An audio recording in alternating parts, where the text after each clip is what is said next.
Shabbat Shalom a todos. Shabbat Shalom. Que o Hakadosh Baruch Hu, o Santo Bendito seja Ele, nos abençoe.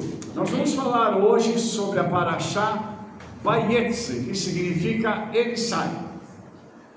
Nesta Parashá nós temos assuntos muito interessantes e empolgantes para tratar hoje. Prepare-se porque nós vamos mexer em assuntos maravilhosos. E para que a gente possa iniciar esse momento aqui de estudo da Torá, nós vamos começar tratando da viagem, de Yaakov. Quando ele sai da casa de seu pai, ele sai de Beersheba e vai até Haran, Então ele está saindo da casa de seu pai, da sua parentela, para poder formar uma nova família, de acordo com aquilo que está expresso também no livro de Bereshit. Deixará o homem, seu pai e sua mãe, se unirá à sua mulher e eles serão uma só casa. Vão ser depois uma outra família. É o que ele está fazendo aqui. E uma coisa interessante, irmãos, é que no caminho para Beersheba, no caminho de sair de Beersheba para Haran, ele vai para um lugar e ali ele deita para dormir. E uma coisa interessante que nós vamos ver aqui nesse texto é que está escrito assim, Gênesis 28:11: e chegou a um lugar onde passou a noite, porque o sol já era posto, e tomou uma das pedras deste lugar, e pôs por sua cabeceira e deitou-se naquele lugar. A palavra lugar aí é Makon, e Makon é um dos nomes do Eterno. Olha que coisa interessante isso. Então nós temos aqui algo, irmãos, que é simplesmente fascinante, porque nós temos aqui uma situação que mostra para cada um de nós que o Eterno, ele é o lugar. Na realidade, irmãos, quando nós falamos de lugar, fica parecendo que é algo físico, Mas é interessante a gente ver o seguinte, que o Rabino Shlomo Yitzhak, ele fala como o lugar, referindo-se ao monte do templo. Então, o lugar é esse lugar onde foi erigido o templo sagrado. E aí, nós vamos perceber uma coisa interessante, que se o lugar é o templo sagrado, e o lugar é o Eterno, então quando Yaakov chega ali, ele chegou onde havia um portal, ok? Então eu quero que você preste atenção, isso é muito interessante, irmãos, porque quando Yaakov chega ali, ele discerne que ele tem que dormir ali, e ele pega algumas pedras e coloca ao redor dele, para que ele possa ficar protegido dos animais. E uma coisa interessante é que depois aquelas pedras se tornam uma pedra. E qual é a pedra que está no lugar? É Yeshua.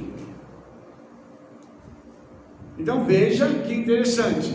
É como se aquelas pedras, várias pedras, se fundissem para se tornar uma só. E essa pedra que está no lugar representa uma Mashiach. E eu falei para vocês já numa aula parashá passada sobre a Evestiá, a pedra original da criação do mundo, ou a pedra da fundação do mundo. Então, muito interessante, porque isso que o Rabino disse mostra para a gente que aquele lugar é o lugar onde o Senhor quis colocar ali uma pedra para dizer que o mundo começou a partir dali. Aquela pedra é a pedra que dá o fundamento para o mundo que nós temos hoje, e é o local onde estava o templo. Então isso nada mais é do que um local físico, mas que é um local espiritual, onde tem um portal para a eternidade. E quando a gente vai para Jerusalém, irmãos, quando nós chegamos ali no muro, o pessoal conhece como Muro das Lamentações, Ali é um lugar que tem um portal para a eternidade. Quem tem discernimento e ora naquele local, você percebe a presença do Eterno. E tudo pode acontecer ali. Ok? Pergunta. Shabbat Shalom, Abel. Shabbat Shalom. Então, só queria saber, tem algumas perguntas. Na primeira seria, nesse momento que Jacó, ele decidiu dormir ali, ele teve essa revelação para ele dormir, ele já tinha começado, já tinha feito os estudos deles anterior, de 14 anos ali que ele ficou estudando. Já tinha feito, ele sai de lá já pronto, ele já sai com conhecimento e com esse discernimento que ele já tinha do mundo espiritual. Então, a primeira coisa que eu ia questionar era isso, né? Então, na verdade, a gente não tem como ter discernimento se a gente não tiver um estudo antes, né? Exatamente, porque o discernimento está fundamentado no teu conhecimento. Quanto mais conhecimento uma pessoa tiver, maior vai ser o discernimento, porque ela vai conseguir olhar ao redor, analisar a situação, filtrar a informação que ela está recebendo e discernir de onde está vindo aquilo. E algumas outras questões são as seguintes: esse local que Jacó estudou, ele é próximo de onde a parentela dele saiu, de onde Abraão saiu? Abraão saiu na terra, né? Não é próximo. O local onde ele parou, os sábios dizem que é Jerusalém. Então, na verdade, já existia um estudo sobre o Deus único e verdadeiro, que foi... Já existia o conhecimento, já tinha um relacionamento com o Senhor. É porque na paraxá que fala da saída de Abraão, para mim, pelo menos, não ficou claro por que Deus tinha escolhido ele. Para mim, pareceu que ele tinha simplesmente aparecido primeiro para Abraão e que escolheu ele aleatoriamente, mas não, na verdade já existia muita gente que conhecia o Deus único e verdadeiro, mas praticava idolatria, que na minha visão, pelo menos é o que eu vejo, que durante muito tempo foi um grande problema até para o povo de Israel, que era a idolatria, que hoje em dia são outros males, né? Sim. Mas então, na verdade, ele selecionou Abraão exatamente porque ele era um tzadik no meio daquela geração. Exatamente isso. Abraão era um tzadik, um justo. E quando o Senhor toma ele toma já sabendo o que ele vai fazer. Inclusive a Torá diz que Abraão ele iria temer ao Senhor, ele iria colocar a casa dele em ordem, ou seja, ele iria ordenar a casa dele, ou ele iria ensinar os seus descendentes. Você vê que Isaac é ensinado, e depois Jacó é ensinado, e agora Jacó está indo para a casa de Labão, já com uma bagagem de conhecimento espiritual. Isso é importante dizer. Só colocar um pontinho aqui para dar um esclarecimento. Na realidade, não foi Abraão que foi o monoteísta. Noa já era, né? Ali, porque ele escolhe Noa como justo, né? E lembrando uma coisa, que quando Abraão morreu, Jacó e Esaú tinham 15 anos de idade. Então, Abraão teve tempo com os meninos, né? Uma coisa que na Torá não dá para a gente perceber, mas por causa das idades, da idade de cada um, você entende isso. Outra coisa, que eles estudaram na escola de Shem, que era o filho de Noa. Quer dizer, então estava passando desde Adão, tá vindo, caminhando, aí vem Noa, vem Shem, aí vem Abraão, vem Isaac. É tanto que em Hebreus vai falar que Isaac e Abraão, Isaac e Jacó habitavam em tendas. Sim. Quer dizer, ele pegou um período, ele viu os dois meninos ainda com 15 anos. Sim. Quando eles fazem 15 anos, ele morre, né? Sim. Os três patriarcas estiveram juntos. É isso aí. Ainda que Jacó tivesse só 15 anos, mas os três patriarcas estiveram juntos. Então, o conhecimento que Jacó teve, ele absorveu do avô. E a gente sabe que o avô, ele tinha um conhecimento, um relacionamento com o Eterno muito forte. Já não aconteceu com Esaú. Esaú não quis saber, mas Jacó recebe isso e ele absorve esse conhecimento. E o interessante é que aqui, irmãos, aparece agora algo que eu preciso dividir com vocês, tá? O que a Torá diz é o seguinte: e nosso querido irmão Jacó, o que ele teve? Um sonho. Agora nós vamos falar um pouquinho sobre sonho, tá? Uma coisa interessante que essa palavra sonho vem do verbo hebraico, da palavra hebraica halam, e a palavra halam também significa ser forte e saudável, ok? Então você vai perceber que quando Jacó sai de casa, ele não está mais em contato com seu pai, o seu avô já morreu. Agora, como é que ele vai ter esse contato com o Eterno? Agora é direto. E na primeira noite, quando ele sai e para poder descansar, o Eterno vem e fala com ele através de um sonho. Você vai ver que muitas vezes os sonhos são ferramentas usadas pelo Espírito Santo para poder direcionar a vida de alguém. Que fique bem claro, um sonho, quando ele vem do Eterno, ele te fortalece e te dá saúde. Glória a Deus. Quando um sonho não desculpa,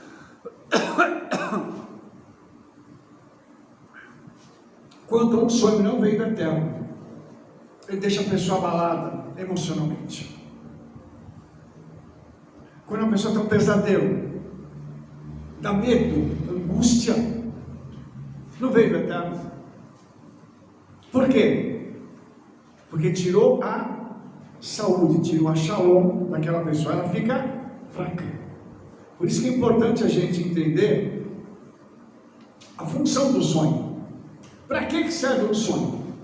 Ele tem que ter uma função. E uma coisa que é muito interessante aqui é que Jacó sonha agora. Lá na frente ele vai sonhar, porque está declarado na Torá, com as ovelhas, os rebanhos dele, né? E eu e a Rebete estávamos conversando sobre isso, e a gente vê que Jacó teve dois momentos. O primeiro momento ele estava muito espiritual, e no segundo momento, quando o Senhor fala com ele sobre os sonhos, era para ele ganhar dinheiro, para depois ele sair do convívio com o Labão. Por quê? Ele passou a conviver com uma pessoa materialista. Quem convive com gente materialista corre o risco de se tornar materialista. Ok? Tem um provérbio que diz assim: me digas com quem andas e te direi quem és. Por quê? Se você convive com uma pessoa espiritual, a sua tendência é se tornar espiritual. Por quê? Porque aquela pessoa espiritual vai te puxar para você ser espiritual. Se você está convivendo com gente que não é espiritual, a tendência é assumir a postura do outro, por causa da proximidade. Então, o sonho dele primeiro é um sonho espiritual. Ele sonha com escada, uma sulam, é chamada de sulam Yaakov. Ela faz o quê? Ela conecta a terra com o céu. Por isso que os nossos sábios dizem que ali é Jerusalém. Que Jerusalém tem esse portal onde os céus e a terra se conectam. Então veja só que interessante. A palavra sulam, ela vem de um radical hebraico que é salam, que significa erguer, amontoar, exaltar. O que é que o Senhor estava querendo dizer para Jacó no primeiro momento? Jacó, eu vou te erguer. Você está saindo de casa sem nada. Eu vou amontoar bens e vou te exaltar. E quando você voltar, você não volta mais como você saiu. Como é que é o nome disso nos nossos dias? Honra. Entendeu isso? Então o Senhor apareceu para ele para poder honrá-lo, para que ele saiu desacreditado, sem nada, volta rico, ou seja, ele voltou honrado, para mostrar para a família dele tudo aquilo que o Senhor tinha feito para ele, enquanto ele passou 20 anos fora de casa. E aí, é muito interessante a gente ver que o Senhor preparou Jacó para encontrar com Labão. Ou seja, ele estava cheio da presença, do Eterno, para que ele pudesse então encontrar com Labão. E tem duas teorias que são muito interessantes, que diz que quando Jacó olhou para o topo da escada, né, a Torá diz que o Eterno estava ali no topo da escada, e existem duas interpretações nos escritos judaicos, que uma diz o seguinte: quando ele olhou, ele viu o rosto de um homem, que era um rosto de um homem de fogo, era a face de um homem. E uma outra diz que quando ele olhou, ele viu um leão de fogo no topo da escada, o rosto de um leão. Então, ambos referem-se a Yeshua. E o interessante é que ele vê esses seres celestiais subindo e depois descendo. Ou seja, tem um aspecto aqui que eu quero reportar aos irmãos. Todos nós temos anjos que cuidam de nós, ok? Então, dependendo do nosso nível espiritual, às vezes dois. Tem pessoas que não precisam de muitos anjos, tem pessoas que precisam de muitos. Nesse caso, ele viu anjos subindo, plural, mais de um, e anjos descendo, plural de novo, mostrando o seguinte: ele estava indo para uma terra em que ele precisava de um reforço, ou seja, a guarda dele foi trocada. Certamente para anjos mais graduados, porque o que ele ia enfrentar na casa de Labão ia ser muito terrível. Eu vou mostrar algumas coisas para os irmãos. Eu quero tocar também num outro assunto muito interessante aqui, mas antes disso, eu queria te mostrar como o mundo espiritual funciona. A Bíblia diz assim: o anjo do Senhor acampa-se ao redor dos que o temem e os livra. Fala de um, mas tem gente que tem mais de um, em função das batalhas espirituais que esta pessoa enfrenta. Então, você precisa ver qual é o teu nível, qual é a tua atribuição espiritual. Você vai ver que 95% das pessoas do mundo tem um anjo, mas tem aqueles 5% que são mais de um. Por quê? Porque essas pessoas precisam de um reforço espiritual muito grande pelas batalhas que enfrentam, por aquilo que eles carregam. Os irmãos entenderam isso? Então, até aqui, nós temos esta situação. Aí... Eu só posso antes de mudar, que o Midrash fala aqui, o que ele pôs as pedras por travesseiro? Porque ele quis dizer o seguinte: meu corpo pode estar indo para Labão, mas a minha mente está protegida pelo Eterno. Porque você pode estar num lugar, por exemplo, num trabalho, numa escola, o seu corpo está ali, mas a sua mente não vai contaminar com aquele lugar.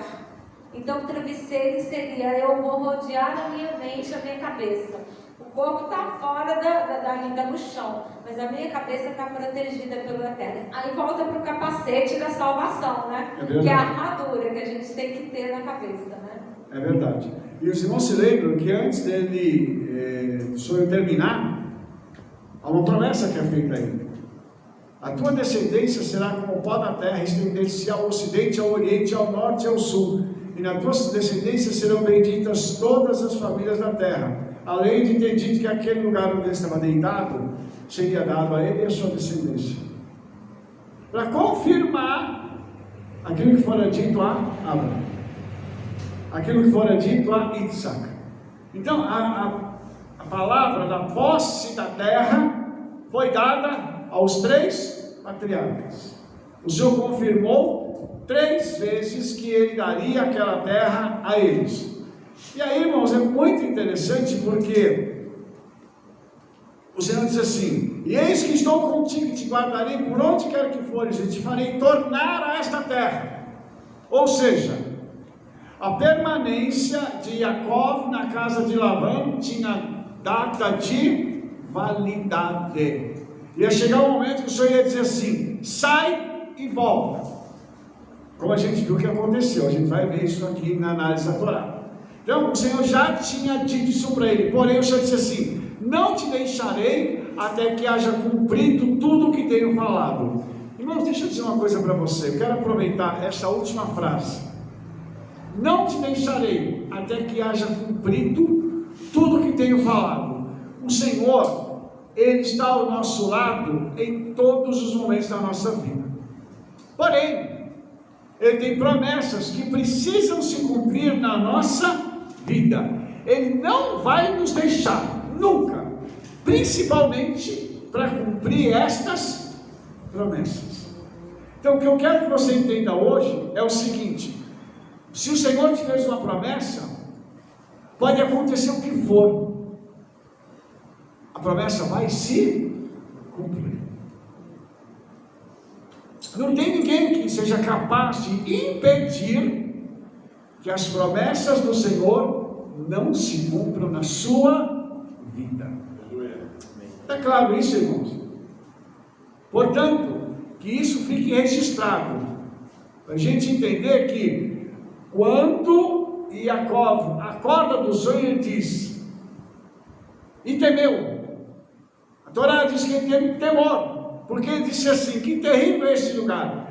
Este não é outro lugar senão a casa de El, e esta é a porta dos céus. Ou seja, Jacó entendeu que ali era a morada do Altíssimo, na terra. Por isso que os nossos sábios dizem que o templo foi construído ali.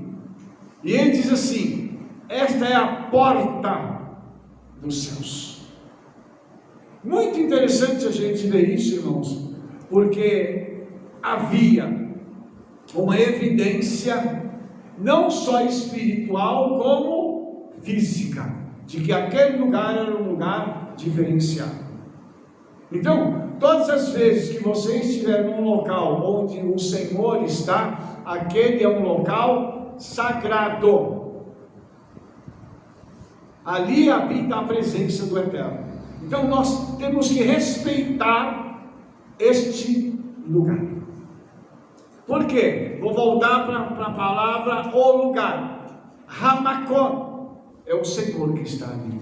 Ele transforma aquele lugar no lugar dele, na habitação dele, e faz com que as pessoas entendam que ali é algo especial que acontece nas suas vidas. E só para a gente ter uma noção, a gematria da palavra Sulam, que é escada, né, que nós estamos tratando ainda da questão da escada, né, daquele lugar onde estava escada, a gematria é a mesma gematria para a palavra Sinai, ou seja, a gematria é 130, que é a mesma gematria de Sinai. E o Sinai é o lugar onde Moshe ascendeu aos céus, onde estava sobre o Sinai o trono da glória do Eterno. Então isso significa que em Jerusalém, acima de onde está o monte do templo, está também o trono da glória do Eterno. Vocês entenderam isso? Por causa deste portal que está ali. Isso é muito interessante a gente parar para a gente pensar, porque isso nos coloca numa condição do seguinte: eu preciso ir para Jerusalém. E quando eu digo eu de verdade, mas eu quero que você diga comigo, eu também preciso, para a gente poder ter acesso a esse lugar, a esse momento, de ter essa presença do Senhor junto conosco. Amém. E a porta? O microfone, por favor. A porta também é um lugar de entrada e de saída. Quer dizer que ali eu tenho acesso para entrar e sair, ou seja, buscar aquilo que eu preciso também, né? Porque ali o Yeshua conecta, né? Aquilo que ligares na terra será ligado no céu. Ou seja, essa escada aponta para isso, né? Eu estou ligando aqui na terra para ser ligado lá em cima. Exatamente. Quer dizer, eu ligo aqui, que é o físico, né? Mas a eternidade está lá. Então eu busco lá em cima também, né? Exatamente. E os anjos descem para trazer respostas para mim também, porque eles subiam e desciam. Sim. Eles não só subiam, A minha oração só está subindo, mas não desce nada. Não sobe, mas desce também, né? Baruch Hashem. E irmão, só para me terminar essa parte, está escrito que Jacó fez um voto. Ele disse assim: se Elohim for comigo e me guardar na viagem que faço, e me der pão para comer e vestes para vestir, e eu voltar em paz à casa do meu pai, o Eterno me será por Elohim. E esta pedra que tenho posto por coluna será a casa de Elo, a casa do Eterno. E de tudo quanto me deres, certamente darei o dízimo. Olha só como os patriarcas tinham consciência da importância do dízimo. Primeiro Abraham fala, certamente Isaac, não está relatado na Torá, mas ele deveria praticar essa questão do dízimo. Agora Jacó fazendo um voto, dizendo que ele vai fazer isso também, lá onde ele está. Voltando com segurança, ele vai dar o dízimo, vai ser fiel ao Senhor. Isso é muito importante a gente entender, irmãos, porque isso nos mostra que eles entenderam qual era a importância dessa prática, na questão financeira. Nós já falamos assim longamente sobre isso, eu não vou me reter nessa questão, porque eu acho que todo mundo aqui entende o que é dízimo, todo mundo sabe da importância disso, tá? E o que a gente percebe é Satanás usando pessoas lá fora, inclusive na internet, aí gente nos canais, falando: não precisa fazer mais isso, não, isso já acabou, isso ficou lá atrás. Mas todas as promessas de bênção estão na Torá. Não está escrito lá na Brit Hadashah que existem promessas de bênçãos para nós. Então, na realidade, a pessoa pega a bênção na Torá, mas ela diz assim: não, o dízimo não pode. Os irmãos entenderam como isso é conveniente? Isso é muita conveniência, irmãos. E Yeshua disse que ele não veio para abolir nenhum mandamento, mas para cumprir. Então, todos os mandamentos ainda estão válidos, tá? Vou mudar de assunto, ou tem alguma pergunta? Eu ia colocar uma coisa aqui, que o Eterno, ele vai falar com Jacob sobre esse voto que ele fez, a importância do voto, e da gente cumprir voto, porque às vezes abre a boca e fala: se o Senhor me ajudar, fizer tal coisa, eu vou fazer um voto, e às vezes acaba não cumprindo. Mas o Eterno volta a lembrar ele que ele tinha feito um voto ao Eterno, tinha cumprido, e o Eterno vai cumprir a parte dele. Agora você vai voltar, né? Amém. Vai voltar, mas não do jeito que você veio. Você vai voltar rico, porque você cumpriu o voto também, né? E a comida, a bebida, ele tinha dado para ele através da vivência ali com Labão, né? Sim. E comia e bebia. Porque eu não achei aqui o versículo, mas a hora que eu achar, eu vou pegar. Mas é importante a gente dizer isso, né? Que o Senhor falou com ele: já que você cumpriu a sua parte, eu estou cumprindo a minha, eu vou terminar de cumprir aquilo que eu te prometi. Mas antes disso, quando Jacó chega em Haram, né, ele encontra os pastores e na beirada de um local onde tem água, um poço. E esse poço tinha uma pedra muito grande sobre ele, para que o poço não fosse contaminado. Ele chega lá e pergunta para os pastores: vocês conhecem Labão? Ele está bem? Ele está bem, conhecemos. E eles falam: só está vendo, a filha dele está chegando ali. E a filha tinha vindo para cuidar dos rebanhos. E é interessante que a gente vai ver que os homens da casa de Labão não estavam cuidando dos rebanhos, mas tinha uma moça, uma menina cuidando dos rebanhos, né? E a Torá diz que o nome dela era Rahel, e está escrito que ela era pastora, ou seja, ela cuidava dos interesses financeiros do pai. Isso é muito interessante, irmãos, porque você vai ver que quem vai assumir isso aqui vai ser Jacó, no lugar dela. Isso é muito interessante a gente ver. E quando eles se encontram, Jacó chega, fala para ela quem ele é, e ele faz uma coisa que é inusitada. Ele fica tão emocionado que ele beija ela. Isso não era inusitado no Oriente. Podia beijar um homem, não uma mulher. E ele beija ela de tanta alegria, ele chora, porque ele diz quem ele é. Só que antes disso, ele chega e tira a pedra e dá de beber para esse rebanho dela. E os nossos sábios dizem que aquela pedra era muito pesada, precisava de vários homens para poder tirar a pedra da boca do poço, para depois dar água para os rebanhos.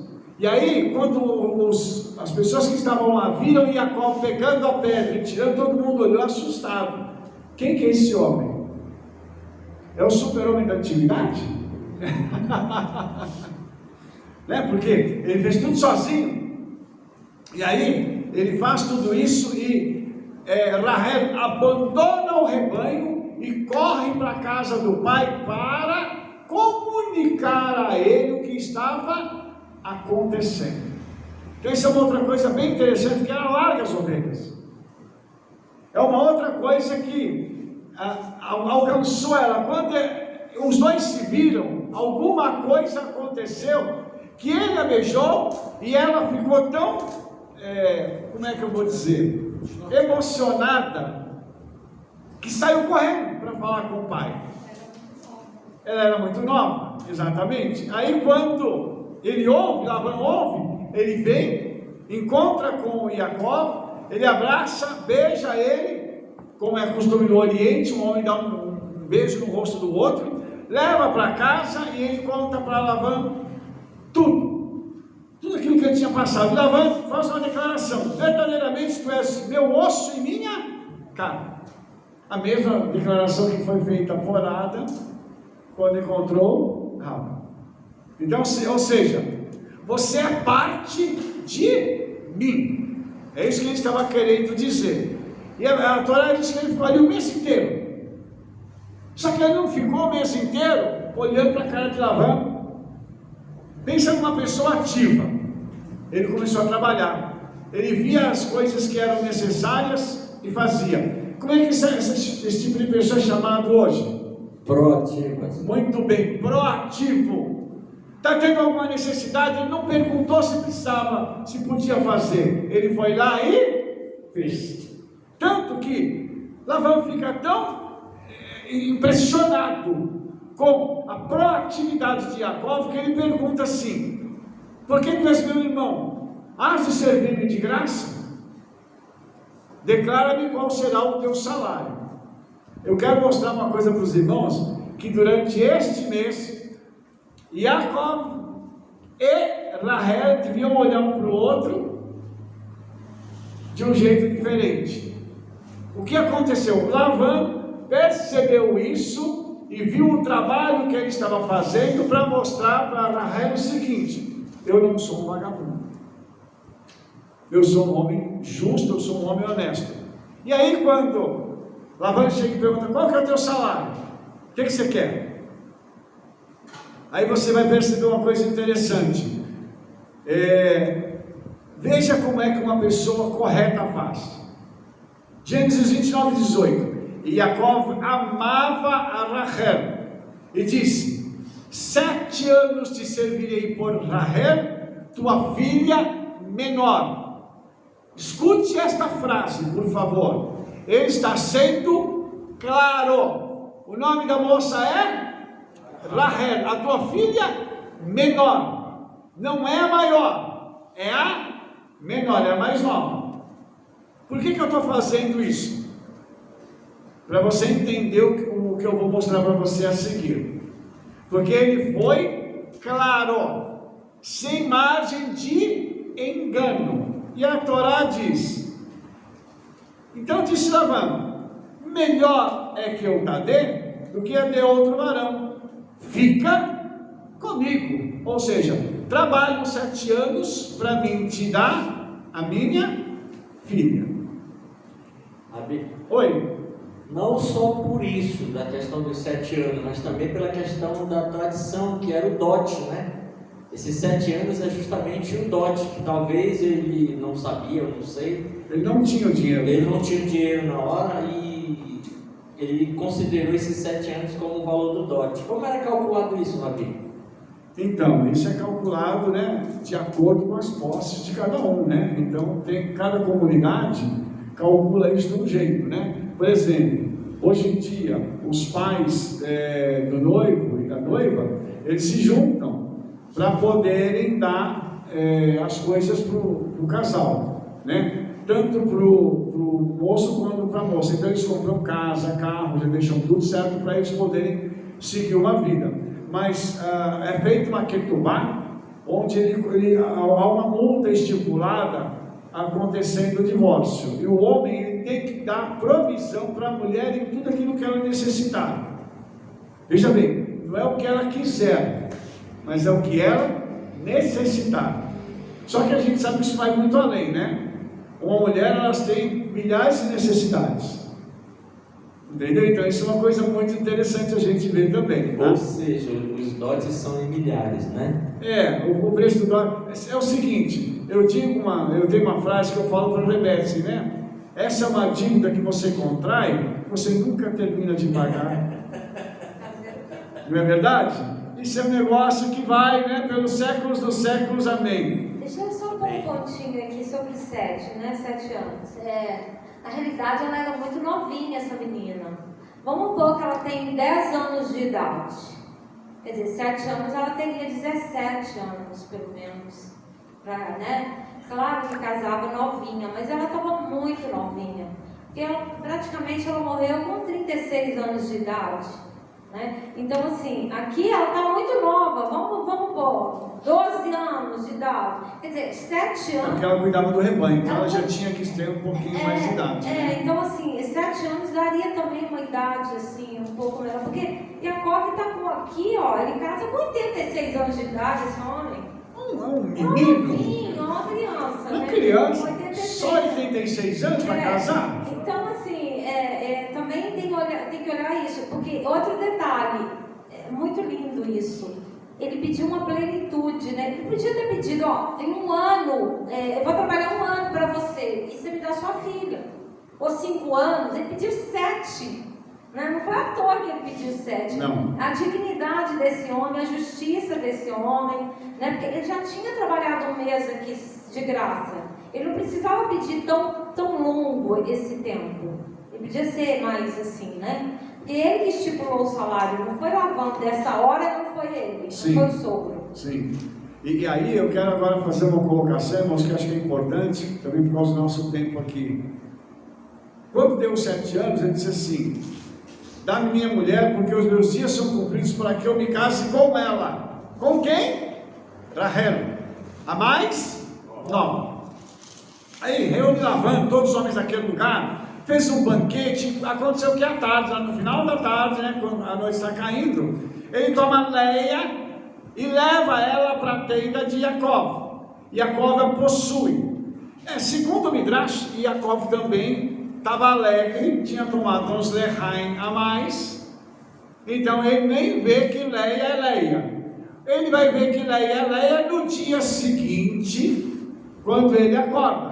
E a Torá diz assim: e aconteceu que pela manhã viu que era Leia. Pelo que disse a Labão: por que me fizeste isso? Não tenho servido por Rahel? Por que então me enganaste? Agora eu quero entrar num ponto aqui, irmãos. Tá? Labão, ele tem o perfil do dominador. Tá?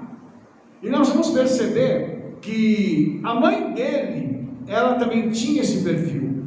Porque quando lá atrás, quando Eliezer chega para buscar a noiva de Itza, que é a irmã dele, ele aparece em cena e a mãe. E o pai praticamente não participou da negociação. Por que a gente mostra? Para que eu estou te mostrando isso? Para te mostrar que quando Lavão toma o lugar do pai, ele está ferindo a mitzvah.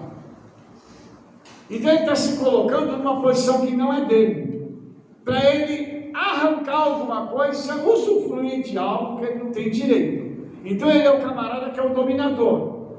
Agora, ele vai encontrar com o sobrinho, que é uma pessoa de coração puro, é um justo. Ele olhou para ele e disse assim: opa, tem uma oportunidade aqui, vou pegar esse cara, ele vai me servir. E uma das características deste tipo de pessoa é enganar o outro. Os irmãos estão percebendo isso? Então, preste atenção, você vai ver o seguinte, tem muita gente que diz assim, mas Jacó enganou Esaú. Não foi Jacó que enganou, foi a mãe, está escrito na Torá. Jacó fez o que? Obedeceu a mãe. Então, você vai perceber o seguinte, quem tem esse tipo de perfil, essa pessoa ela gosta de enganar os outros para poder oprimir. Ela promete uma coisa e faz outra. É só homem que é assim? Não, tem homem e mulher. Então isso aqui é uma coisa interessante, porque ele vai fazer isso e ele vai depois, ao longo dos 20 anos, persistir nesta mesma postura, tentando enganar Jacó e arrancar dele aquilo que ele tem de melhor. E uma coisa interessante, quando Jacó vai embora com a sua família, e ele alcança Jacó, ele ameaça Jacó. Porque esse tipo de pessoa, quando ele perde o controle, ele vai ameaçar. Ele ameaça e diz assim, você me roubou, você levou embora as minhas filhas, os meus filhos, que eram os netos, e tudo que eu tenho, você me roubou. Veja só o absurdo. Então, a pessoa, ela tem esse perfil, ela carrega esse perfil. E a gente tem que parar e identificar isso. Porque se a pessoa é crente e tem esse perfil, isso tem que morrer nessa pessoa. Não pode ser assim. Os irmãos entenderam isso? Eu vou fazer para poder enganar. Eu vou fazer porque eu vou oprimir. Se não for do meu jeito, não acontece. Como assim? Não pode ser assim. E você vai notar que quando Labão entrega a Léia, depois ele chega e dá uma desculpa. Aqui a gente não faz assim, não. Aqui a gente entrega primeiro a mais velha e depois a mais nova. Por que isso não foi dito quando Jacó falou com ele 7 anos atrás? Os irmãos perceberam a desonestidade dessa pessoa? Eu chamo isso de canalice. Então tem que tomar cuidado, porque a gente consegue detectar isso no relacionamento com pessoas. Quem quer pegar e oprimir, e essa opressão, irmãos, ela não é ostensiva, ela é um outro tipo de opressão. Ela é uma opressão com palavras, com pequenas atitudes. E aqui ele começa fazendo assim, ele vai falar assim agora, e Labão vai falar, agora você vai fazer o seguinte, você cumpre a semana da Léia, porque o casamento dura 7 dias, depois que durou 7 dias, você alegrou minha filha? Aí você pega a outra, eu te dou a outra, aí eu te dou o que você quer.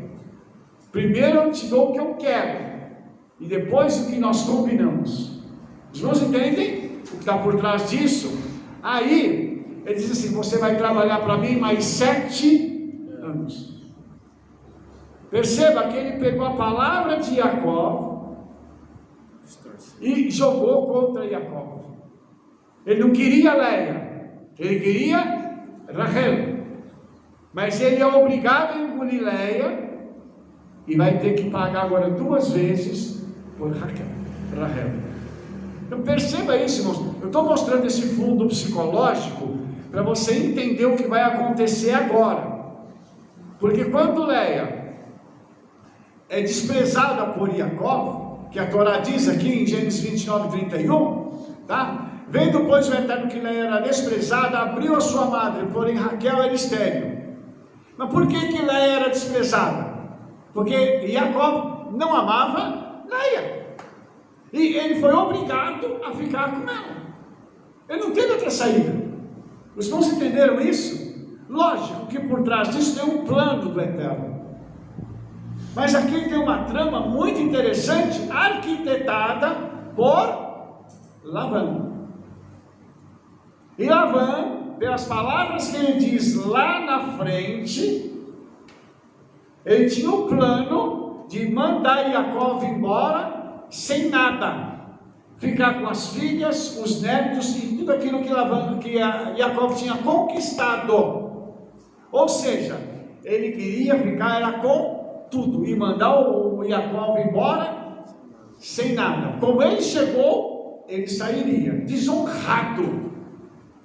Então eu queria que os irmãos parassem para pensar no seguinte: veja que tipo de postura teve essa pessoa, porque eu estou te mostrando os bastidores de uma ação que foi arquitetada por Labão, quando Jacó chegou na casa dele. Tem 30 dias para pensar nisso.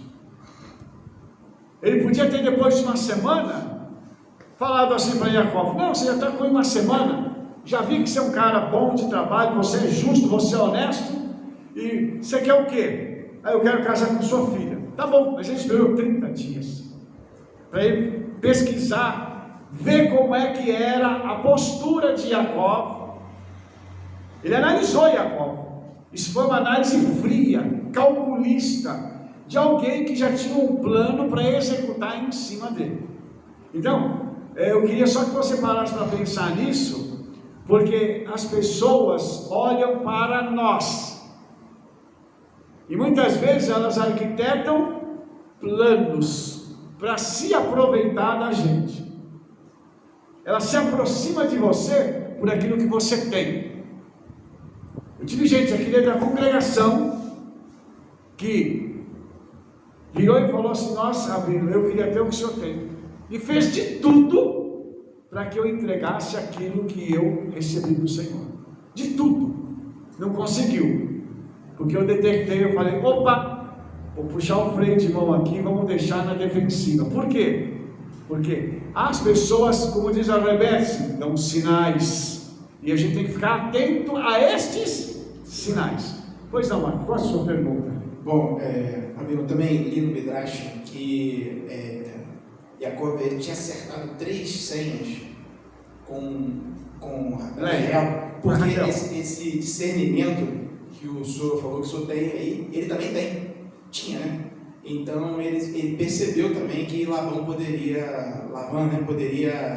passar para trás.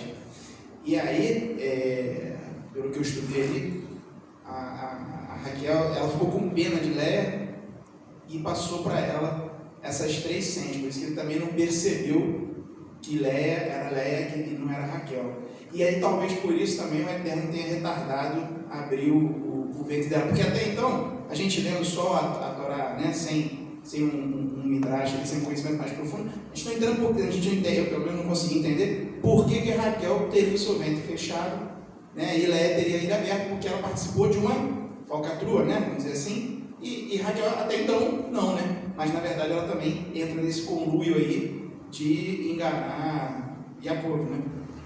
E uma outra coisa interessante, né, Marcos? Não se sabe a forma como Labão abordou Rahel para poder falar isso. Pelo perfil dele, ele deve ter falado para ela assim: ó, você passa tudo para sua irmã, porque ela vai primeiro, e você me obedece, porque eu sou seu pai, tá bom? Eu acredito que foi assim, uma falta de respeito com o que havia sido combinado. Uma coisa que é um de outro ditado popular: o que é combinado não é caro. Se combinou, honra o que combinou, entendeu? E o Midrash diz que se você fez um acordo com alguém, ainda que você leve prejuízo, você assume. Acabou. Por quê? Porque essa é a característica de um justo. Os irmãos entenderam isso? A partir de então, nós vamos ter agora um outro enredo, que é o enredo da disputa das duas irmãs. Posso pôr um pontinho aqui, porque está no Torá também? Antes de falar das irmãs? Só dizer o seguinte, que as irmãs também já conheciam o pai. Teve um momento aqui que ela falou assim: porque o nosso pai nos vendeu. Primeiro, ele considera a gente como estranha, ele não considera elas como filha. Ele vendeu a gente e comeu todo o nosso dinheiro. Ou seja, ele vendeu e nada veio para elas, né? Elas ficaram só desfavorecidas. E Jacó também, né? Porque ficou 14 anos trabalhando. Então elas conheciam muito bem o pai. O problema é que o fruto não cai longe da árvore. Querendo ou não, as filhas também assimilaram um pouco dessa personalidade do pai. né? Aí vamos voltar para Raquel dando as dicas para, né? Para Leia. Fazendo os falcatrua. Então a gente tem que entender também esse lado, né? Que as filhas também tinham um pouco desse perfil do pai. Porque imagina, está convivendo direto com esse pai, né? E uma coisa interessante que a Neves mostrou para a gente aqui é o seguinte: Labão mentiu então descaradamente quando disse assim, minhas filhas. Se ele considerava elas como mercadoria, depois ele falou as minhas filhas, ele falou para Jacó, as minhas filhas. Não era filha dele, já era esposa de Jacó. Elas eram filhas porque tinham sido geradas por ele, mas já estavam em uma outra família, o contexto familiar já havia mudado. Mas Labão não considerava isso. Só que as duas perceberam isso. E quando foram conversar com Jacó sobre o momento da partida, disseram o seguinte: nós somos aqui em casa com mercadoria. O papai trata a gente, não sei se chamava de papai, né? Nem sei como é que elas devem se referir a Labão, né? Mas ele trata a gente como mercadoria. Então tudo isso, irmãos, nós temos que considerar que está acontecendo com Jacó. Ele está no meio de uma guerra em que Labão está querendo arrancar dele tudo que tem. Ele está agora com duas mulheres que vão começar a lutar entre si. Por quê? Uma é mal amada, porque não fazia parte dos planos de Jacó. A outra é amada, mas o Senhor fecha a madre dela. Aí tem uma coisa interessante, porque quando nessa teia de relacionamentos, nós temos então Leia, que dá à luz a primeiro filho, que se chama Ruben, né? E ela diz que o seguinte, que ela concebeu e deu à luz a Ruben. Ruben significa eis um filho, mas também significa o Eterno viu a minha aflição. Então você vai ver que a disputa começa assim. Leia está dizendo para o Eterno assim, através do nome. Está dizendo assim, eis um filho aqui, Senhor. E para o marido também. E está dizendo o seguinte, o Eterno, o Senhor viu a minha aflição, por isso eu estou aqui. Mas só que os nossos sábios também dividiram o nome em Reuben, que significa um filho de visão. Ok? Também pode ser Rahabeoni, o Eterno viu os meus tormentos. Ou seja, é uma forma de dizer que tudo aquilo tinha acabado. Ou seja, a aflição, os tormentos, tudo isso acabou porque o Eterno tinha visto e honrado a vida dela, através de Reuben. Os irmãos entenderam isso? Então esse é o primeiro momento, tá? E aí, ela continua, e na Torá fica parecendo assim, que ela está tendo um filho atrás do outro, né? Teve Ruben, daqui a um dia teve mais outro. Não, demora um pouquinho, né? A gente sabe que a gravidez demora um pouquinho, né? Tem os 9 meses e tal, e depois ela engravida de novo e ela tem Shimeon, que significa ouvindo. Ou seja, o Eterno continua ouvindo. E quando ela está falando isso, dando esses nomes, ela está dizendo para o marido dela alguma coisa. Ela não está falando só com o Senhor, ela está falando com o marido. Só que quando ela fala com o marido, ela está falando com a irmã também. Preste atenção que isso tem uma disputa. Aí depois ela tem um terceiro filho, dizendo o seguinte: agora esta vez se unirá o meu marido a mim, porque 3 filhos eu tenho dado. Então significa que até aqui Jacó não amava Leia. E ele coloca o nome dela, ela coloca o nome do menino de Levi. Então eu queria que você prestasse atenção, irmãos, que quem está colocando os nomes é ela, não é Jacó. Ela está colocando os nomes. Levi, porque ele vai ficar junto de mim. Só que não. Perceba a guerra que está acontecendo, e aí ela vai dar à luz outra vez. Só que agora parece que ela se acalmou um pouco, e ela vai chamar esse menino de Yehudá, que significa louvor. Agora eu vou louvar o Senhor. Então parece que ela parou de disputar, parece que agora Leia está mais espiritual, menos estressada e mais espiritual, né? E agora ela coloca esse nome no menino. E é interessante que a raiz de Yehudá é Yahat, que significa tornar-se judeu. Ou seja, foi pega esta raiz para definir a raça, digamos assim, do nosso povo, que é o judeu. Aí, nós temos aqui, depois do quarto filho, Rahel vai se manifestar. A Torá diz, vendo Rahel que não dava filhos a Jacó, teve inveja de sua irmã, e disse a Jacó: dá-me filhos, senão morro. Os irmãos lembram que eu já ensinei para vocês que uma mulher estéril era considerada morta, porque ela não conseguia gerar. Se não gera, está morta. O que ela estava dizendo para Jacó? Eu quero filho. Eu estou aqui como uma morta, eu estou como um cadáver aqui no meio dessa família. Jacó ficou irado. E ele disse assim: estou eu no lugar do Criador que te impediu o fruto do teu ventre? Eu queria que você parasse agora para pensar mais uma coisa. Ela dirige a sua raiva ao marido, como se ele fosse o culpado. Mas o Marcos mostrou para a gente o seguinte: houve uma trama lá atrás, e ela participou disso. Então, o que a gente pode entender é que Rahel precisava espiar isso que ela fez, porque ela fez contra o próprio marido. Os irmãos estão entendendo isso? Então ela tem que espiar, tem que pagar, tem que vir a expiação.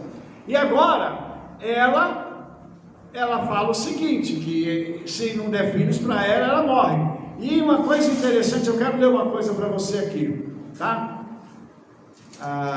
E quando usa a expressão se não eu morro, a Torá comenta sobre isso. 4 pessoas consideram-se como mortas. Diz-nos Rabi Shemuel bar Nahami: o cego, o leproso, quem não tem filhos e o pobre. Então, segundo Rabi Shemuel bar Nahami, cego, leproso, estéril e pobre são considerados mortos. Por isso ela disse essa frase. Os irmãos entendem então como isso aqui é tremendo? E como a resposta de Jacó também é cirúrgica.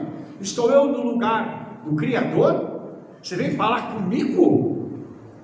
Eu estou tendo filho com a outra lá. O problema não está comigo não. Perceba que ela vai descarregar a sua ira nele. Tem precedente? Sara fez a mesma coisa com Abraão. Descarregou a ira em Abraão.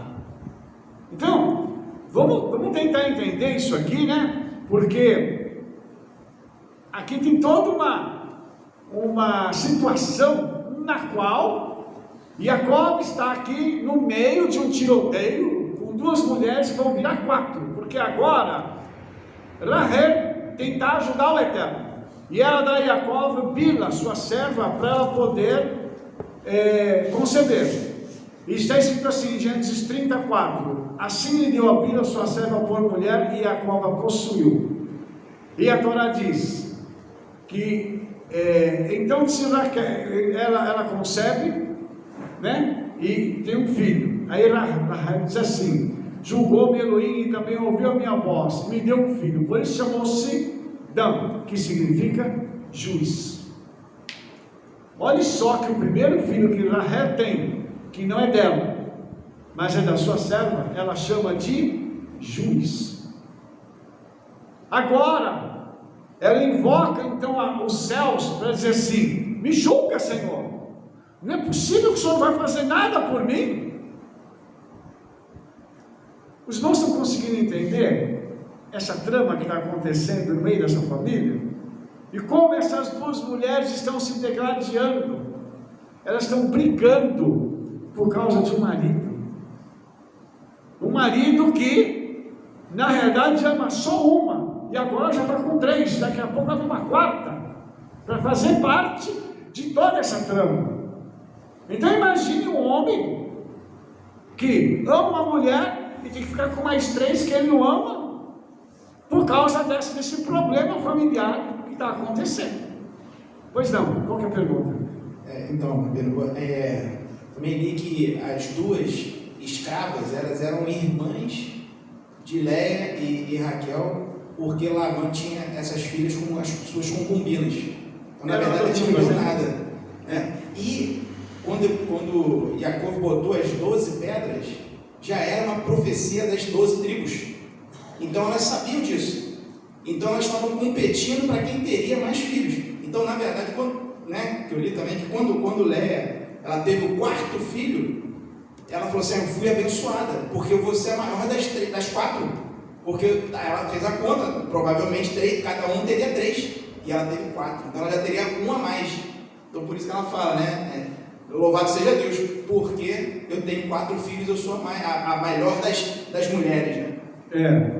Mas aí vocês vão ver, irmãos, o quanto essas mulheres estão competindo pelo amor do seu marido, tá? Mas a gente podia pôr então uma coisa, a dificuldade que foi para se tornar as 12 tribos, porque é um homem com 4 mulheres e todas elas na área sexual só, né? Ele só amava uma, mas o resto é tudo sexo, só, né? Só para dar filho, porque na realidade o amor dele é para uma só.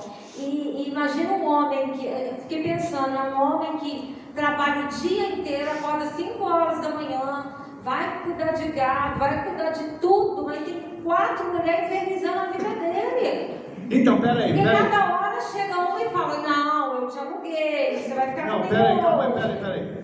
Isso aqui é a parte interessante, irmãos, que a Rebeca conversou comigo sobre isso. Você sabe, eu quero que ela fale comigo do jeito que ela fala com vocês, do jeito que ela falou comigo. Continua aí, com essa parte interessante. Eu quero muito trabalho para ele, porque imagina, o homem está chegando cansado do campo, porque lá acordava de madrugada, não era igual aqui, que acorda 7 horas, 8 horas, era de madrugada. A mulher já chegava no meio do caminho, aqui Léia vai encontrar com ele no meio do caminho, e falou: filha, eu já te aluguei, tá? Hoje você tá mesmo. Hoje você é meu. Meu amor. Se esse homem não tem uma cabeça boa, e se ele não tem um propósito muito, se a terra não fortalece ele, porque são. Agora, você vê como ela está enciumada da irmã, está invejosa, e tudo, é tudo com raiva, não é com aquela coisa de sem aquele estresse. Bila está chegando na tenda porque a outra falou: você vai ter filho com ele. Quer dizer, é um negócio que já é. Minha filha, você está nos seus dias, já entra dentro da tenda. Então é um negócio que, se a gente olha as tribos, fala: nossa, mas que lindo, né? Mas esse homem, a gente tem que parar para pensar em Jacó, não nas mulheres. Esse homem teve um estresse muito grande. Não era só Labão que dava trabalho para ele, e nem os filhos de Labão, que também dava trabalho. Era toda a mulherada, porque a mulherada infernizava a vida dele. Não imagina o que é para um homem. Eu acho que os homens entendem mais do que nós. Entendemos. Nós entendemos. Vai entender melhor do que nós, porque misericórdia você ficar com uma mulher que você não gosta. Assim, eu acho que é um negócio você fazer só porque você precisa dar filho para ela. É um negócio que pira a cabeça de qualquer pessoa, né? Tanto nós como mulheres, como os homens também, eu acho. Então, nós acabamos de ouvir aqui um relato da Rebeca, dizendo que como as mulheres não trabalham para os homens, né? Como a mulher estressa o homem. Então, aqui, nós amamos as mulheres, eu queria dizer para vocês que nós amamos vocês. Mas olha, aqui tem uma situação, então eu e a Rebeca estamos conversando sobre isso em casa, da força espiritual e mental de Jacó para suportar 4. Quer dizer, é complicado a gente que tem uma. Uma já dá problema, né? E a gente só volta a pirar. Volta a pirar.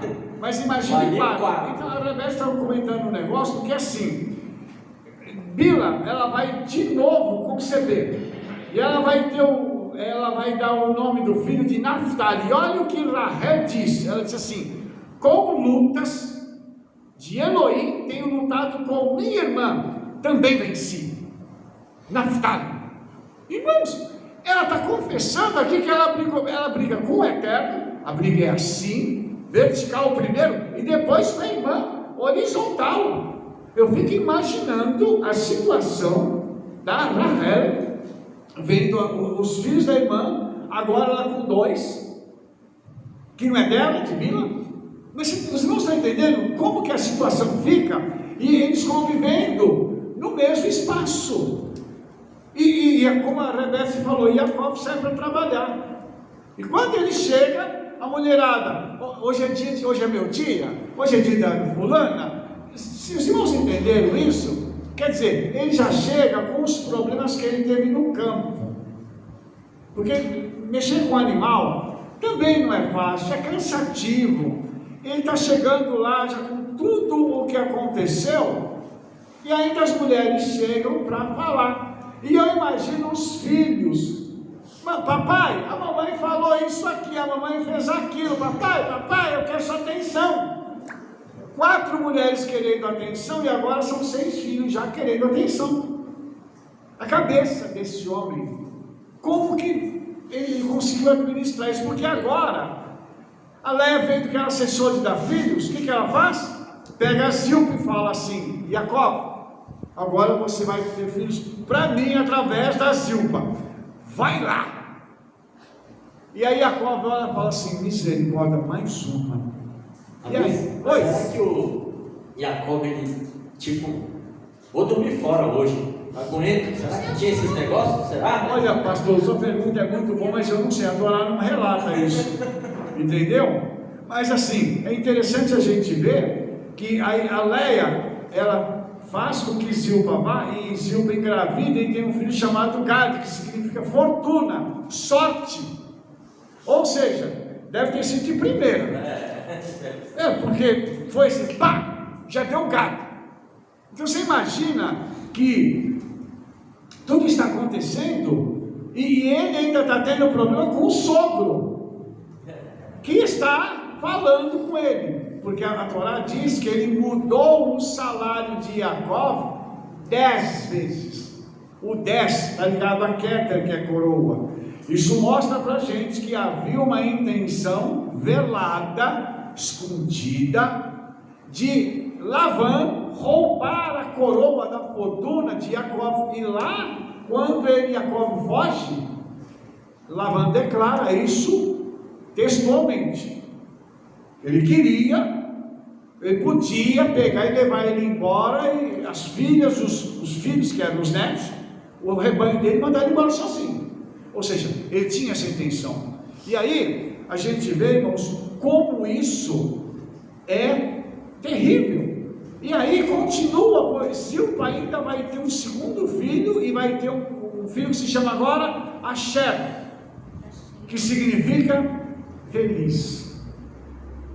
Então agora parece que essa mulher que eu estou falando, agora eu estou feliz. Agora eu estou mais, agora já tem mais 2 aqui e tal. E aí acontece o incidente das mandrágoras, que a Rebeca falou que o Rúben, né, nos dias da cega do trigo, né, ou seja, no início da colheita, ele acha mandrágoras no campo, que em hebraico é Dudaim, tá? Mas ela vem da palavra Dodim em hebraico, que significa paixão ou amor carnal. Então dizem que as mandrágoras, elas são um afrodisíaco. E a Raquel falou assim: eu quero esse negócio para mim, quem sabe dá certo para mim. Vocês estão vendo o desespero dessa mulher? Se eu poder ter um filho, eu faço qualquer negócio, vou pegar até um afrodisíaco. Aí ela, a Leia, fala assim: não vou dar para você não. Aí a Raquel diz assim: não, hoje é meu dia, eu entrego, você me dá as mandrágoras, eu cedo meu dia para você. Por isso que a Rebeca disse, quando o Jacó estava chegando, né, já chegou lá e falou: hoje sou eu, viu?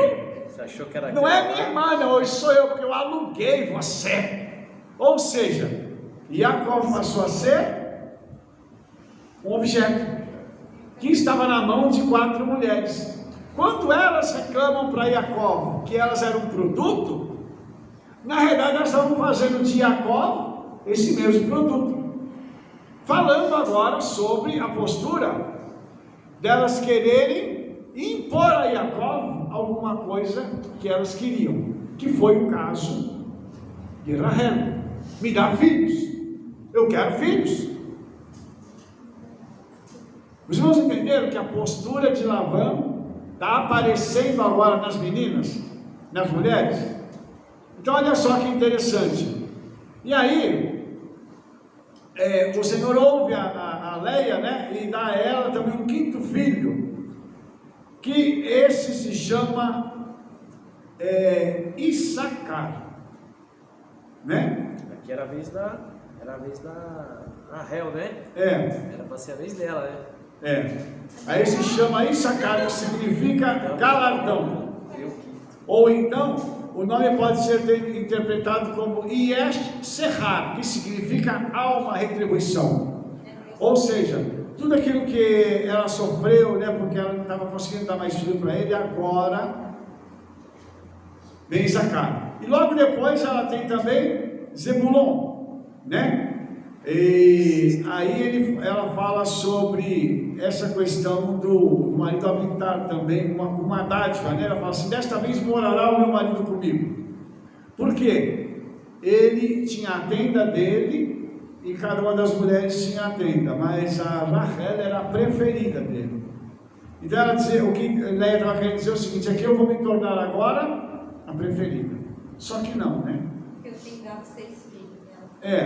E aí depois tem Diná, né? Que significa julgar. Então agora, Jacó já está com praticamente 6, 7, 8. 11. E aí o Senhor vai abrir a madre de Rahel e vai dar para ela um filho, que se chama Yosef, que significa acrescentar, aumentar. Yosef é o 11º, depois está com 11 com Diná, né? Está com 11 com Diná. Então agora são 10 homens, agora Yosef é o 11º, depois vai vir Benjamim. Então você vê que os 2 últimos foram os filhos da amada. Mas uma coisa interessante, em quem se torna Yosef no futuro, e Benjamim vai se tornar também uma referência. Por quê? Ele vai ser o único que não vai participar do conluio, do problema que vai haver com Yosef. Porque os irmãos lembram aqui que Yosef é filho de quem? Da amada. E os irmãos vão se levantar contra quem? Contra o filho da amada. Por isso que eu estou falando para vocês, isso está sendo passado de geração para geração. O problema com Labão vai para as 2 meninas, que agora vai respingar nos filhos, que vão se levantar contra o seu próprio irmão. Por quê? Porque ele vai ser o preferido do seu pai. Presta atenção nisso, irmãos, porque tem essa questão emocional, tá? Emocional que está por trás deles. A situação toda está sendo vivida dentro de um padrão em que Jacó parece que ele não tem paz. E agora chega um determinado momento que Jacó nota que Labão já não está mais olhando para ele da mesma forma, e nem os seus filhos. Ou seja, ele conseguiu ouvir uma conversa em que eles dizem que tudo que o pai tinha, Jacó tinha roubado. Olha que acusação forte. Ou seja, os cunhados dele estão dizendo assim: Jacó é ladrão. Por quê? Porque Jacó está tendo mais sucesso do que o seu pai. Agora eu quero que você perceba uma coisa, porque antes disso, Labão disse: se agora tenho achado graça, fica comigo, porque Jacó quis ir embora anteriormente. Tenho experimentado que o Eterno me abençoou por amor a ti. Labão sabia que a origem da bênção dele estava em Jacó. Lembra que eu te falei que Labão enxergou alguma coisa em Jacó, por isso ele queria pegar e fazer Jacó permanecer ali? Porque ele enxergou algo que ele nunca tinha visto em pessoa nenhuma. Havia um poder, uma autoridade, havia uma unção com Jacó que era diferente de tudo aquilo que ele tinha visto. Então o que ele falou? Fica comigo. Qual foi o meio que ele usou para prender Jacó? As mulheres. Depois, quando Jacó quis ir embora, porque Jacó veio embora sem nada, só com as mulheres e as crianças, aí ele falou assim: não, então vamos fazer o seguinte, qual que é o teu salário? E aí ele começou a escolher dos rebanhos aqueles que davam menos, ou seja, ele vai lá e escolhe os malhados, aqueles que eram morenos, os salpicados e etc. Ele fala assim: isso vai ser o meu salário. E quando Labão olhou, Labão disse assim: está ótimo, porque esses animais eram aqueles, não eram o padrão, eles eram fora do padrão. E aí acontece uma coisa interessante, porque tudo que Jacó diz assim: eu quero assim, o Senhor começa a reverter aquilo que é natural e fazer com que o rebanho nasça de acordo com aquilo que Jacó pede. Será que você entendeu o que eu estou falando? Tem certeza que você está entendendo? Quer dizer que, independente que você seja enganado pelo opressor, ou seja, quem for, o Eterno não vai deixar. É uma proteção divina sobre isso. É isso? Sim. Sim, e também o seguinte: quando você está dentro da direção do Senhor, está em obediência, o que ele faz? Eu tenho, por exemplo, eu mexo com vendas, ok? Estou sendo fiel, fazendo tudo certinho. O cliente vai passar por não sei quantos vendedores e falar assim: eu quero que você me atenda. Por quê? Porque o Senhor está entregando os melhores clientes nas suas mãos. Os melhores negócios vão vir para você. Por quê? Por conta dessa fidelidade. Então eu queria que você parasse para pensar que o Senhor move as estruturas para te entregar aquilo que é melhor. Por que é bom a gente ser justo? Por que é bom obedecer? Porque fica o melhor para nós. Aí o que o Senhor faz? Chegou o momento, ele passou 14 anos trabalhando só para o outro. O Senhor fala assim: em 6 anos eu vou te dar o que eu não dei para ele em 14. E é o que acontece. Você lembra que o 6 é o número do homem? Então agora é a hora de Jacó lidar com a parte financeira. Ele lidou com o espiritual até agora. Agora vamos falar de dinheiro. Então a partir desse momento, quando ele tem um sonho, ele já sonha com as ovelhas que vão nascer, com as cabras que vão nascer, da forma como vai acontecer, e o Senhor dá para ele uma estratégia. Então, agora os sonhos de Jacó vão ser ligados com o tempo em que ele está vivendo. Os irmãos estão entendendo isso? Então o Senhor vai, no sonho, ele vai dar uma estratégia para ele, dele pegar as varas e entregar as varas, colocar as varas diante do rebanho, o rebanho vai olhar para aquela vara e vai conceber. E aí, irmãos, tem uma coisa interessante, porque a gente pode ser generoso, devemos ser bondosos com todo mundo, mas a generosidade mal administrada gera problema. Então eu quero te dizer o seguinte: Jacó foi muito generoso com seu sogro, e o sogro subiu em cima dele e abusou dele. Quando ele abusou do Jacó, o Senhor chegou e falou assim: chega, agora acabou, eu vou te abençoar e não vou deixar ninguém colocar a mão em você. Então a partir daí, irmãos, nós temos um precedente. Nós temos que ser puros, temos que ser honestos, temos que ser dignos. Porém, se você detectar que a pessoa está passando do limite, corta. A bondade mal direcionada causa problema. E isso precisa ser dito. Nós não podemos deixar que isso aconteça no nosso meio. Então, a gente vai ver aqui que quando o Senhor dá estratégia para ele, é uma estratégia muito interessante, porque é uma estratégia ligada à batalha espiritual. Ou seja, o Senhor agora ia reverter. E como que ele ia reverter? Tem uma coisa interessante, dizendo o seguinte, que Jacó ia pegar as varas verdes e descascar nelas a brancura das varas. A palavra brancura em hebraico, ela vai. Ou seja, ele iria expor espiritualmente a ganância de Labão, a roubalheira de Labão. Quando ele é exposto no mundo espiritual através do ato profético, o Senhor fez o seguinte, virou a chave. Agora, tudo que ele roubou ia voltar para Jacó. E Jacó ia ficar mais seguro que ele. Deixa eu dizer uma coisa. Vai chegar um momento que enquanto a gente está obedecendo, o Senhor vai falar assim, agora chega. Agora eu vou virar a chave. Tudo que te roubaram, eu vou te restituir. E vou entregar e você vai ficar mais rico do que a pessoa que te roubou. Ah, Rabino, foi mais de um. Não tem problema que ele vai ficar melhor ainda. Mas irmãos, vamos ver nessa paraxá que tem um precedente disso.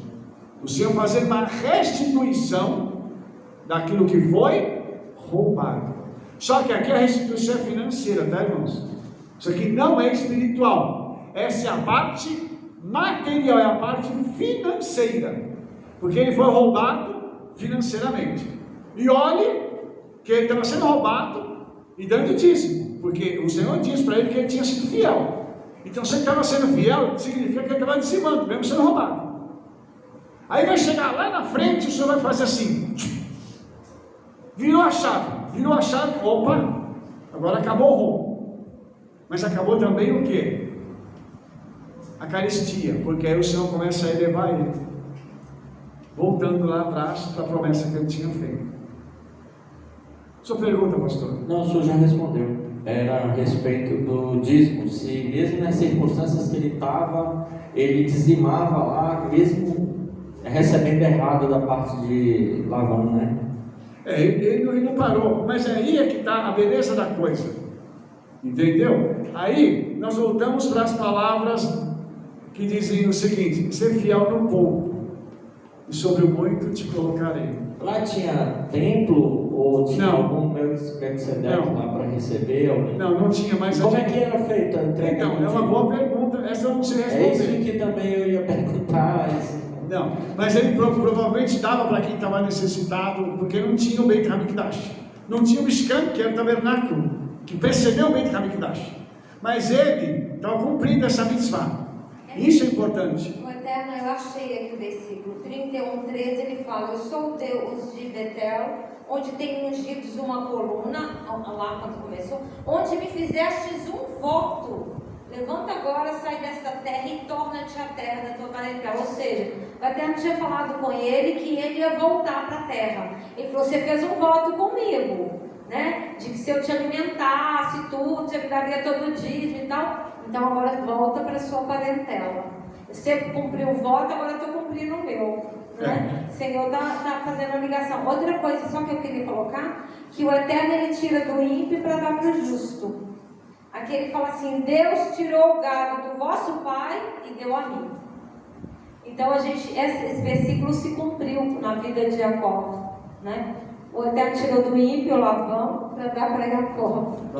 E outro detalhe, né? Ele era abençoado porque ele era próspero espiritualmente, bem sucedido agora e frutífero, porque misericórdia, uma entalhada de 13 filhos, né? Tem que ser fecundo, bem fecundo. Então ele foi um homem completo, né? De dar bênção, né? Próspero, bem sucedido e fecundo. É porque eu fiquei na dúvida, Rabi, se ele estava dizimando todos os meses ou se ele juntou todo o patrimônio dele para depois doar antes. Doar não, Não está escrito dizimar para ele voltar para a terra dele. Inclusive, no caminho ele foi dando algumas coisas para chegar no irmão dele antes. Mas aí já não é um dízimo, já ele está dando uma oferta para o irmão, e aí a gente vai ver o porquê ele estava fazendo isso, né? Porque quando uma pessoa está mal com alguém, ele manda um presente para depois ir visitar essa pessoa, porque o presente vai aplacar a ira, entendeu? Agora, aquilo que a Rebeca estava falando, eu quero encerrar essa paraxá por causa do nosso horário. Eu quero encerrar a paraxá dizendo para você o seguinte: aqui está mostrando que o Senhor tira do ímpio para dar para o justo. Eu quero pedir uma coisa hoje ao Senhor, e para você também que está me ouvindo agora, eu quero ministrar essa palavra sobre a sua vida, que o Senhor cumpra isso dentro da congregação judaico-messiânica Shema Israel. Tudo aquilo que você foi roubado ao longo dos anos, que o Senhor possa te restituir com a medida sacudida, recalcada e transbordante, em nome de Yeshua. E você que está me ouvindo aqui agora, que você receba isso do Senhor também, em nome de Yeshua, e que você que está aqui dentro da congregação hoje possa vir testemunhar desta restituição naquele altar, em nome de Yeshua. Você possa olhar e dizer para mim assim: Rabino, eu tenho um testemunho de restituição que é tão poderoso que eu preciso contar para a congregação. Então que o Senhor possa fazer isso conosco, irmãos, em nome de Yeshua, assim como ele fez com Jacó, porque Jacó sofreu calado. Uma coisa que eu creio que ele fazia, ele orava e dizia assim: Senhor, o Senhor está vendo que ele está me roubando, Senhor, o Senhor está vendo que ele está me prejudicando, Senhor, o Senhor está vendo que ele está mentindo, Senhor, o Senhor está vendo que ele mudou meu salário de novo, Senhor, o Senhor está vendo tudo que está acontecendo. Honra teu servo como o Senhor prometeu. Como ele foi correto e obediente, a promessa do Senhor veio. Ele chegou naquela terra sem nada e saiu rico. Que assim seja conosco também, em nome de Yeshua. E você, meu irmão e minha irmã que me escutou até agora, que o Eterno possa abençoar a tua vida em nome de Yeshua, e que essa promessa, dentre outras, possam alcançar a tua vida hoje, e você possa ser também restituído em nome de Yeshua Mashiach. Te vejo na nossa próxima paraxá. Shalom, shalom, Shavuot Tov, Toda Rabá.